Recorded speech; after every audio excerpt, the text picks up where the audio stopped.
Hello everyone and welcome back to my YouTube channel. So guys, today in this video I'm gonna tell you how to fix iPhone call volume is too low after iOS update. If you're experiencing low call volume on your iPhone after an iOS update, you can try some troubleshooting steps to fix this issue. First of all, you have to do is check your volume settings.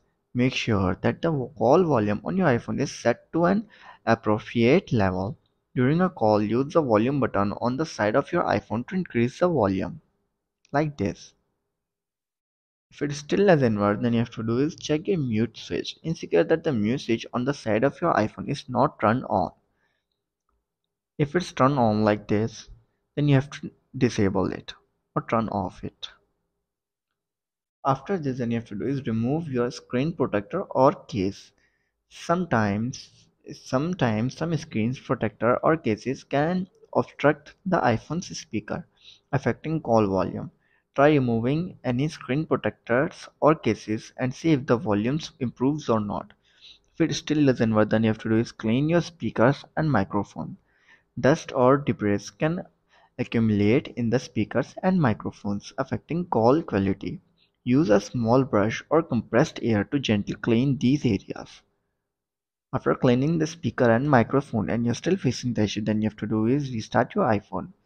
A simple restart can sometimes resolve software glitches. To restart your iPhone, you have to go to your settings, tap on general, scroll down and then tap on shutdown. Shut down your iPhone and then restart it after 15 to 20 seconds later. If restarting doesn't work, then you have to do is update your iOS version. Ensure that your iPhone is running the latest version of iOS.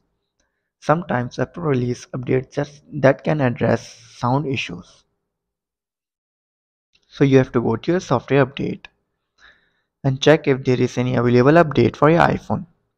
If there is, then simply update your iPhone to the latest version of iOS. After trying this all solution and you're still facing the issue, then you have to do is reset all settings on your iPhone. You can try resetting all settings on your iPhone. This won't erase your data but will reset settings to their default, including sound related settings. So you have to go to your general, scroll down and then tap on transfer reset iPhone, tap on reset all settings, enter your passcode and fix your issue. So guys, if this video helps you, then make sure to like and subscribe my YouTube channel for upcoming videos, and thanks for watching.